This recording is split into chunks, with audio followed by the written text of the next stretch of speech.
విలువైనది నరులారా రండని సెలవైనది దేవుని సెలవైనది సిద్ధపడినావా చివరి యాత్రకు సిద్ధపడినావా చివరి యాత్రకు యుగ యుగాలు దేవునితో ఉండుటకు నీ ఉండుటకు ఈ జీవితం విలువైనది నరులారా రండని సెలవైనది దేవుని సెలవైనది.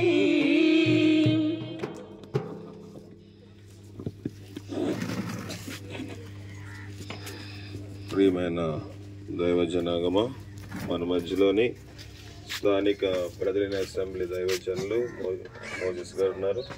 వారు సమయం ఇస్తూ ఉన్నాం.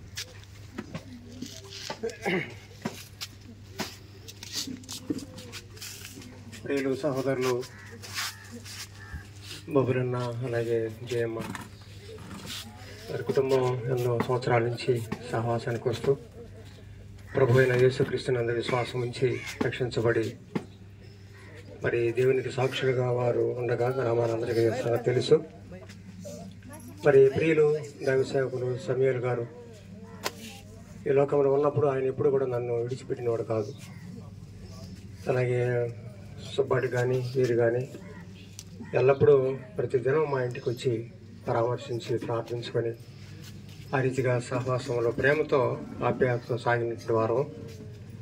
అక్క ప్రభువునందు నిద్రించిందని నిన్నటి దినంలో మరి మా సోదరుడు కృష్ణయ్య చెప్పాడు. ఆరోగ్య పరిస్థితిని బట్టి నేను అంతగా అప్పుడు బయటికి రావడం లేదు. ఈ దినం కూడా హాస్పిటల్కి వెళ్తూ ఇట్లా అక్కడ చూసి వెళ్దామని వచ్చాను.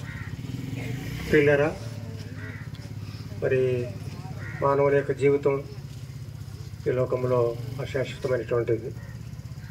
మరణము చూడక బ్రతుకు నరుడేవాడు పాతాళ మోసము కాకుండా తను తాను తప్పించుకునేవాడు ఎవడు లేడు.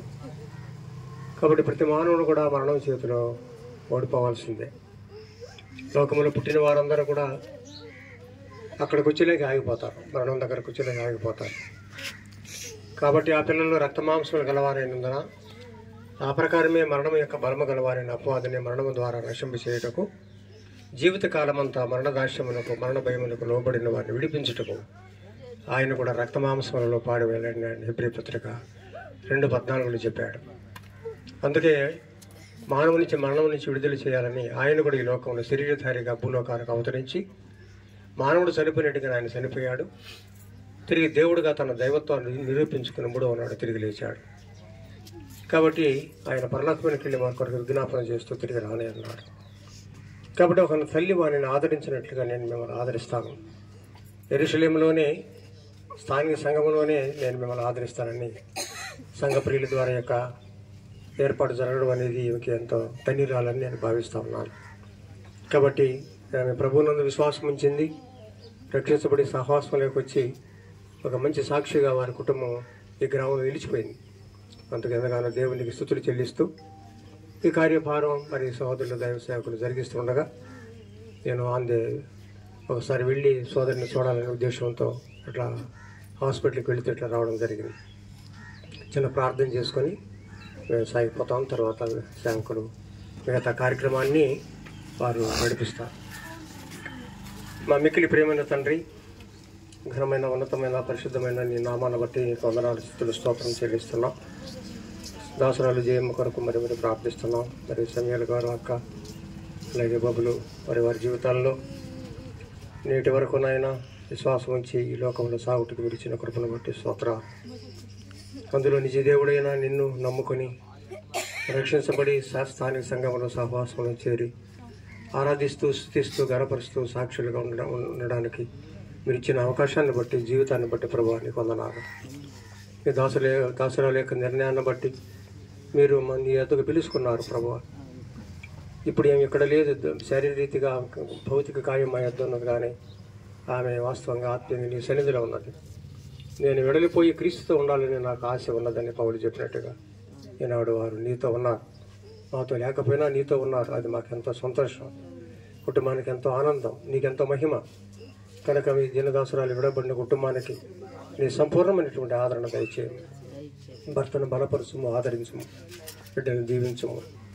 ఇంతవరకు మీరు చేసిన ఉపకారములన్నింటిని బట్టి తండ్రి నేను స్తుతిస్తూ గణపరుస్తూ ఒకనాడు నీ యందు విశ్వాసం ఉంచిన నీ ప్రజలు మీ దాసురాలను చూడగలిగే భాగ్యం, ఇంకా ఎవరైతే యేసునందు విశ్వాసం ఉంచలేదో వారు నేను విశ్వాసం ఉంచి ఆ మహిమగల రాజ్యంలో ప్రవేశించి మీ దాసురాలు చూడగలిగే కృప, ఆ విశ్వాసం బిడ్డలందరికీ ప్రసాదించమని ఈమె మరణము ద్వారా ఇంకా యేసుక్రీస్తు ప్రభువే నిజమైన దేవుడు, ఆయనే నిజరక్షకుడని గుర్తించి నీ యందు విశ్వాసం ఉంచి పాప క్షమాపణ పొంది ఆ దైవరాజ్యమునకు వారసులైనట్లుగా ఈ కార్యం ద్వారా మీరు నిర్వర్తించి నడిపించవలసిందిగా వేడుకుంటూ తిరిగి కార్యక్రమాన్ని నడిపిస్తుండగా మీ దాసులను కూడా జ్ఞాపకం పెట్టుకొని పరిశుద్ధాత్మ ద్వారా మీరే నడిపించి క్రమముగా మర్యాదగా జరిగించి నీ నామానికి మహిమ తెచ్చుకోవడమని ఘనత మహిమ ప్రభావాలు మీకు ఆరోపిస్తూ కుటుంబానికి, బంధువర్గానికి, రక్త సంబంధానికి నీ సంపూర్ణమైన ఆదరణ ప్రసాదించమని నిన్న నేడు నిరంతరము ఏకరీతిగా తండ్రి కుడి పార్శ్వమున కూర్చొని విజ్ఞాపన చేయొచ్చు తిరిగి రానయ్యున్న లోక రక్షకుడైన యేసుక్రీస్తు ప్రభు వారి దివ్య నామములో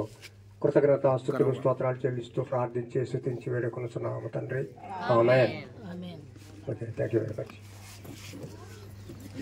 మరి మన సహోదరి జయమ్మ గారి విషయంలో కొద్ది నిమిషంలో ఆమె యొక్క లక్ష్యంలో చిన్న వాక్యను పంచుకున్న భాస్కర్ గారికి ప్రత్యేకమైన వందనాలు తెలియజేస్తున్నాం.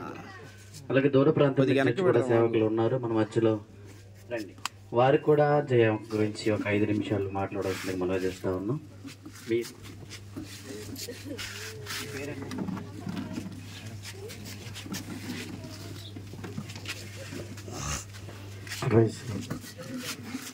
దేవుని కృపను బట్టి దేనికైనా తెలియాలి. అవుతుంది, చిన్న అవుతారు ఇద్దరు.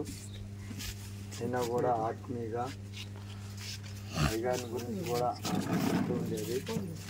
మాకు మంచి ఆత్మీయ తండ్రి దొరికాడు, ఆరాధనలో కూడా బాగుంటున్నాము అని కూడా ఎంతో చెప్తూ ముందుకు వెళ్తూ ఉండింది. అయినప్పుడు కూడా మళ్ళా దాన్ని నిద్రించక మునుపు కుటుంబంలో ఆరాధన పెట్టినప్పుడు శనాయని గారు పిలవని అనిపించారు. ఇద్దరం మేనగోళ్ళు నేను ఇద్దరం వచ్చాము. అయినా కూడా అయ్యగారిని కూడా చూడాలని ఆరాధనలో కూడా వచ్చి ఉండి ప్రభుని ఆరాధించి ముందుకు వెళ్ళాము ఎంతో ఆత్మీయంగా.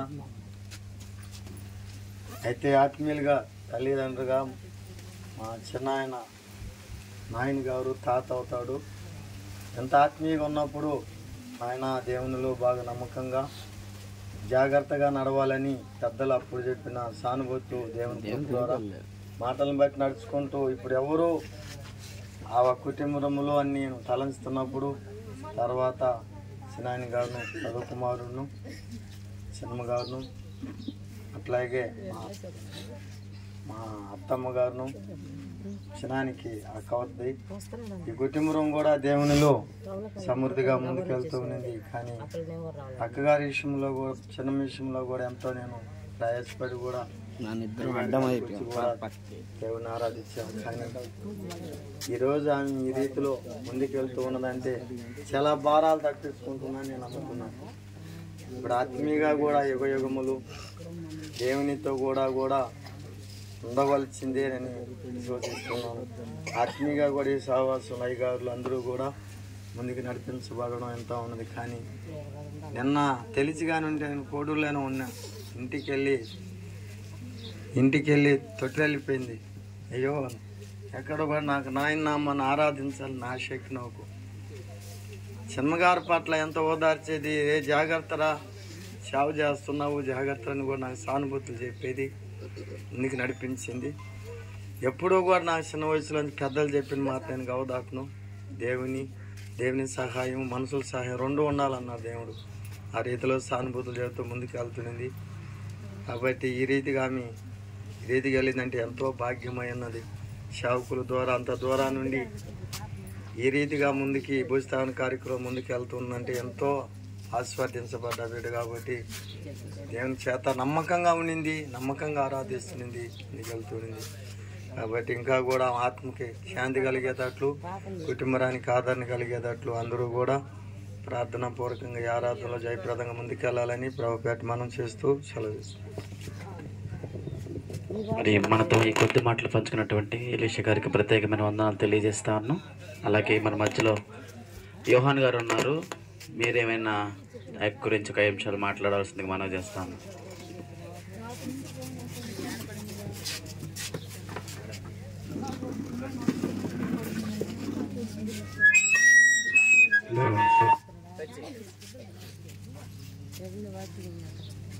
ఇప్పుడైనా బొమ్మను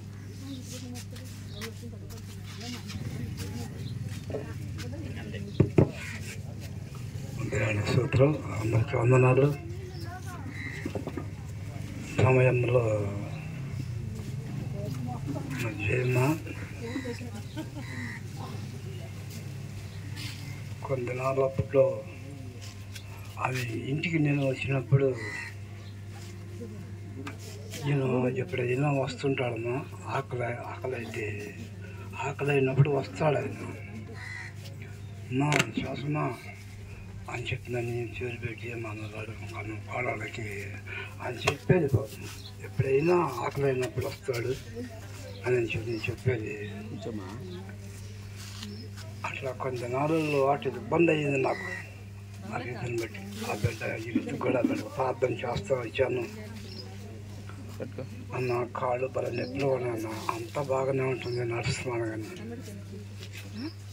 అయితే నాకు నడవడానికి శక్తి రాడు, మళ్ళీ శక్తి తగ్గిపోతుంది, శక్తి వస్తున్నదని చెప్పాను. అయిపోతుంది. దేవుడు నీకు దేవుడైన శక్తి ఇస్తాడమ్మా. అందరం ప్రార్థన చేస్తున్నాము, పాల్గొనడం ఎగలడు అమ్మగలడు అందరూ ప్రార్థన చేస్తున్నాము. నీకు బలిస్తాడమ్మా దేవుడే కానీ ధైర్యం ఆధారం చెప్తా వచ్చేవాడు. ఈ ప్రకారం చెప్తా ధైర్యం చెప్తా అంటే వస్తాడంటే ఆ ఆధారంతో వస్తుంది. ఒక సూరి బాబులే చెప్పాడు, ఆ వేళకి పాపం క్యాన్సర్ అయ్యారు. నువ్వెన్ని చేసినా కూడా తప్పించుకోలేదు, తప్పదు. అది క్యాన్సర్ ఎట్టయినా ఆయన తీసుకొని పోయేదానికి ఆ వ్యాధి ఆయన గురించి వచ్చిందని చెప్పి ఆయన చెప్పుకొచ్చాడు. లేదు నైనా దేవుడు ఎలాంటి వ్యాధినైనా తప్పిస్తాడని చెప్పి చెప్పేవాడు, చెప్పుకునేవాళ్ళం మేడం. అట్లా మందిరంలో కూడా అమ్మగారు కూడా ఇళ్ళలో కూడా చాలా అదే బాధలో నన్ను ఆదరించారు. మా కుటుంబంలో మన సన్నిధిలో ఉన్న వాళ్ళందరూ కూడా నన్ను ఆదరించారు. ఈ రీతిగా రచించి దూర ప్రాంతాల్లో చేరిపోయినాను కాబట్టి ఎండకి దాదాపు నేను ఇక్కడ కాళ్ళు మా కాళ్ళు కానీ కింద కాళ్ళు ఎవరికి నొప్పులు అయిపోయినాయి, నడవలేక దూరం అయిపోయింది. ఇవంతా చిక్కిపోయేసి రాదాకుంటున్నాను. ఇది నా సాక్షి.